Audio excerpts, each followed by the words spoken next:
I have lived a life to thrive, and I thank God for every minute of it.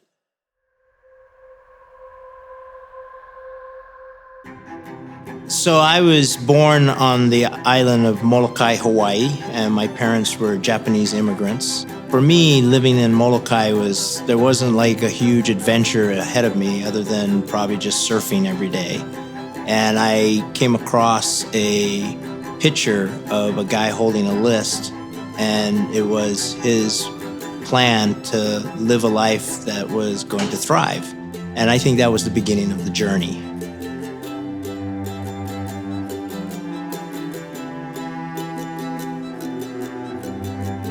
Because of my list, I've been around the world a few times.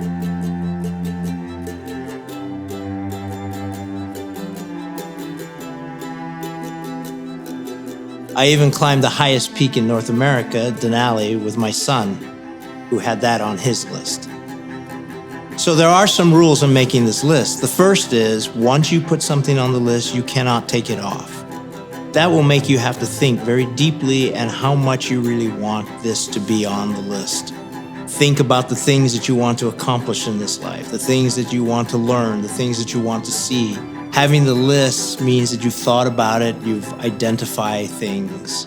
So a lesson that I've learned is those opportunities are all around you. So the second thing that you need to do is to determine what are your values in your life. Imagine yourself on a big sheet of ice, a glacier, where there are these huge crevasses, gaping holes in the ice, some of them so deep and so wide that you could drop a car into it and you would never hear it touch the bottom.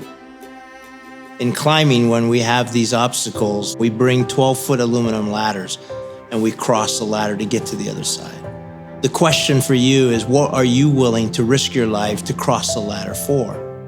If someone was holding a $1,000 bill, or if there was a child who was in trouble on the other side, would you cross the ladder? I would suggest that whatever you decide you would cross the ladder for, that would be a value in your life. As you determine what's on your list, ask yourself, would this thing make me a better person? Would it uplift other people? Make sure that you revisit this list often throughout your life, so that you remind yourself and look for the opportunities to live the list. I would encourage you to think about even those things that might be far-fetched to accomplish today, but to look for the opportunities that might come along in the future. You have more opportunities to do things than you probably realize, but because you have a list, you're more aware. There are individuals out there that are not thriving.